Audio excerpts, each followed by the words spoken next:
Hey everybody, Nick Espinoza, your chief security fanatic here, and today we are talking about a rather unsettling cyber attack because this cyber attack just tried to poison the water supply for an entire city. And this is bonkers. I don't even know what to call this. This is really disturbing, but it's going to be obviously this part of Sunday's Breaches of the Week's video and podcast as well. But here's what's going on, and this is coming from Vice.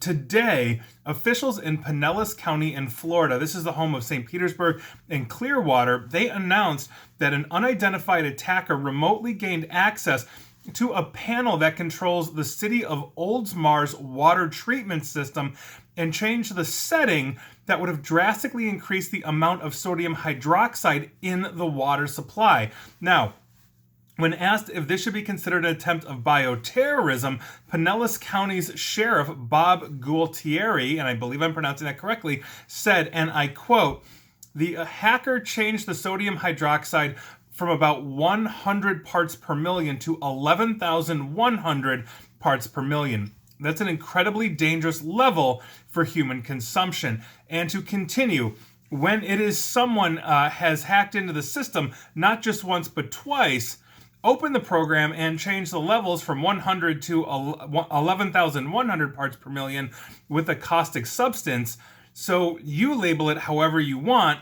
Those are the facts. So basically, he's saying this is probably an act of bioterrorism, but we had two attempts. The second one changed this to deadly levels for humans in the water supply for the city of Oldsmar. Now, during this press conference, the sheriff also said the legitimate operator, meaning somebody that was working at the plant, saw this change and quickly reversed it, but signaled that the hacking attempt was a serious threat to the city's water supply. Sodium hydroxide, if you didn't know, is also known as lye, and so therefore it can be deadly if it's ingested in large amounts. So turning up that supply would literally contaminate and poison the entire water supply for the city of Oldsmar. Now, the sheriff also said, and I quote, "The person who remotely accessed the system for about 3 to 5 minutes, opening various functions on the screen. One of the functions opened by the person hacking into the system was one that controls the amount of sodium hydroxide in the water." Now, Gualtieri also said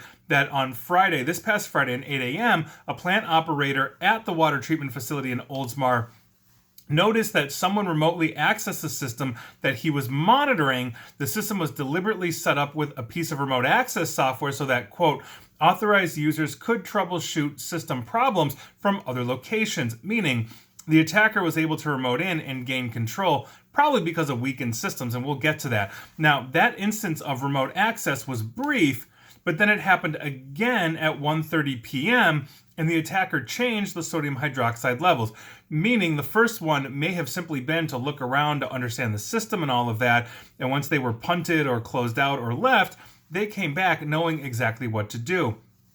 And to continue to quote the sheriff, "The intruder exited the system and the plant operator immediately reduced the level back to the appropriate amount of 100.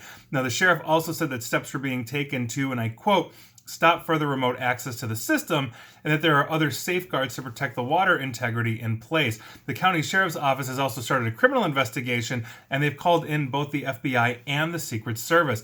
Now, the system was accessed by an attacker, did actually require a password to be controlled remotely, and that is according to the assistant manager of Oldsmar, Florida. So I think this is a very serious problem. For all I know, they simply opened up Microsoft Remote Desktop and forwarded it through their firewall, which nobody should ever, never, ever do. We don't know. But this really leads to the problem that we have is that we here in the United States and also many countries have this very confederated government system where you have local government beholden oftentimes to county governments, which are beholden to state governments, and the state governments are beholden to the federal government. And so this trickle-down effect for data security and cybersecurity standards or compliance is simply non-existent. Everybody just says, "oh, yeah, we'll do it." And that's a very serious problem that we have here because the city of Oldsmar is not that big. I went and actually looked it up to see, and per their last census, they're around 15,000 citizens or so. So we're not talking about like New York or LA or Chicago or something along those lines, but this is a very serious problem.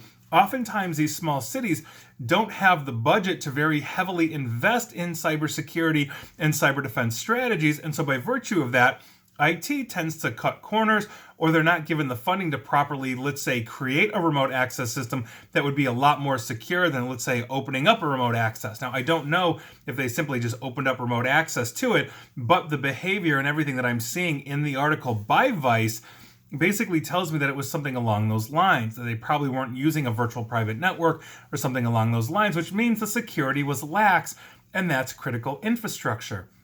We have a lot of compliances around critical infrastructure, whether it's a nuclear power plant or water treatment or something in between, but oftentimes they're being paid lip service to, or they're in progress, quote unquote, to basically move forward on this, and here we are. Now, the government, the United States government in this case, is starting to push and trickle out better standards, such as the Cybersecurity Maturity Model Certification from the Department of Defense that's now being adopted by the Department of Homeland Security.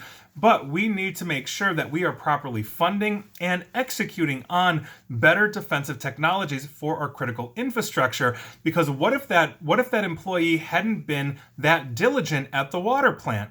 What if that had gone on for days, and now you have people dropping like flies in the city of Oldsmar because they are drinking lye and dying or seriously injuring themselves? That is a very serious problem. That is something that we cannot take for granted, and that is the state of the world today. And so hopefully this is a lesson to basically every small city and municipality, from small to massive, in the United States as well as the world, that people are attempting to get in. You are targets, and if they are getting in, they're potentially killing citizens. And that is your news of the day. And please like, share, follow me here on Facebook and Twitter at NickAESP, and please feel free to subscribe to me at YouTube as well. And as always, stay safe and stay online. Thanks, everyone.